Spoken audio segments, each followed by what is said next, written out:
انا و اخوات، اخوات اخت کی جمع ہے اور اخت کے معنی ہوتے ہیں بہن کے، یعنی انا اور اس کی بہنیں۔ انا ایک کلمہ ہے اور کلمہ مؤنث ہوتا ہے، تو گویا انا کو کلمہ کی تعویل میں لے کر مؤنث ٹریٹ کیا گیا ہے۔ اس فیملی کے 6 ممبرز ہیں۔ پہلا ممبر انا کس لیے آتا ہے؟ تاکید کے لیے، جملہ اسمیہ کے شروع میں آتا ہے، زور پیدا کرتا ہے۔ مزید زور کے لیے انا کی خبر پر لام بھی داخل کر دیا جاتا ہے۔ ان اللہ، مبتدا جو ہوتا ہے اس کو منصوب کر دیتا ہے، اور منصوب ہونے کے بعد مبتدا نہیں رہتا، وہ انا کا اسم کہلاتا ہے۔ تو گویا انا اور اس کی فیملی جو ہے نا، یہ سب ایک ہی کام کریں گے، جملہ اسمیہ کے شروع میں آئیں گے اور جملہ اسمیہ کے مبتدا کو منصوب کر دیں گے۔ دوسرا ممبر جو ہے وہ ہے انا۔ انا اور انا میں فرق کیا ہے؟ آپ کو نظر آ رہا ہے، زبر اور زیر کا ہی فرق ہے۔ یہ بھی تاکید کے لیے آتا ہے جی۔ اس کا ایک موٹا سا فرق جو آپ کو اس وقت سمجھ میں آ سکتا ہے وہ میں آپ کو بتا دیتا ہوں، وہ یہ ہے کہ انا جملے کے شروع میں آتا ہے اور انا جو ہے یہ جملے کے درمیان میں آتا ہے۔ جملہ اسمیہ ہے محمد رسول، اس کے شروع میں آپ انا لائیں گے اور انا اپنا کام کرے گا،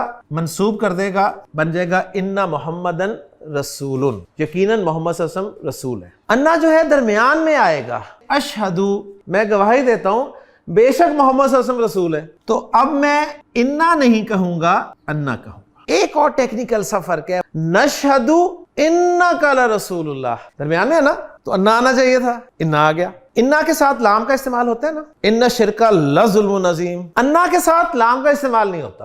اب آپ یہ چاہتے ہیں جملے میں لام بھی لانا، جب آپ لام لائیں گے نا تو لام انا کے ساتھ آتا نہیں ہے، لہٰذا انا کو پھر انا ہی کرنا پڑے گا۔ اس فیملی کا تیسرا حرف ہے کا انا۔ آپ نے حروف جارہ میں کاف پڑھا ہوا ہے نا، کس لیے آتا ہے؟ تشبیہ کے لیے آتا ہے۔ تو کا انا، وہ کاف انا کے ساتھ مل کے زوردار تشبیہ کے لیے آ جاتا ہے، تو یہ آتا ہے کا انا تشبیہ کے لیے۔ جملہ اسمیہ کے شروع میں آنا ہے اور مبتدا کو منصوب کر دینا ہے۔ علی اسد، جملہ اسمیہ علی ایک شعر ہے، آپ کہنا چاہتے ہیں یار گویا کہ علی شعر ہے، تو شروع میں کیا لگا دیں گے؟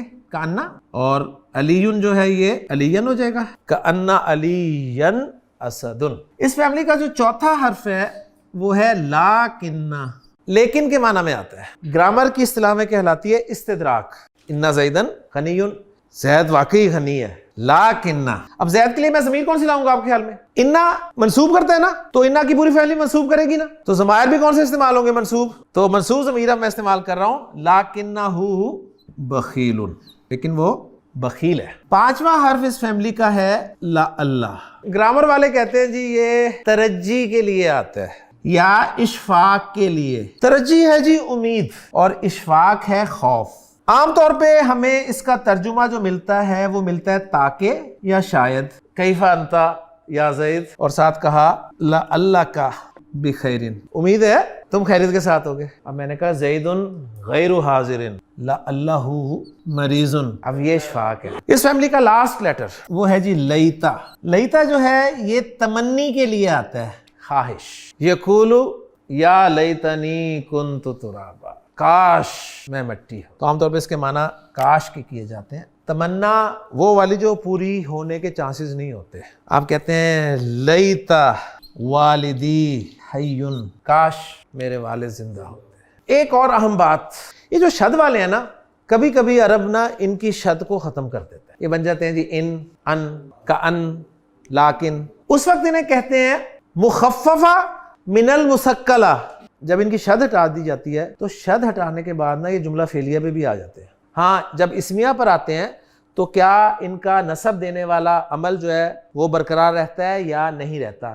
رہتا بھی ہے، نہیں بھی رہتا، یعنی انہا اثر کرتا بھی ہے، نہیں بھی کرتا۔ میں کہتا ہوں جی زید صالح، زید نیک ہے، آپ نے جب انہا لگایا تو اس نے اثر کرنا ہی کرنا، سیدھی سی بات ہے، لیکن آپ اس کو اب مخففہ استعمال کر رہے ہیں شد کے بغیر، اب کیا اس کو منصوب کرنا ہے یا نہیں کرنا؟ دس از دا کوسچن۔ تو آپ اس کو منصوب کر بھی سکتے ہیں، ان زیدن صالح، تو پھر آپ کو پتہ چل جائے گا کہ یہ ان جو ہے نا یہ شرطیہ بھی نہیں ہے، نافیہ بھی نہیں ہے، بلکہ یہ والا ہے۔ اگر عمل نہیں کرنا تو اس صورت میں خبر پر لام لازماً داخل کیا جائے۔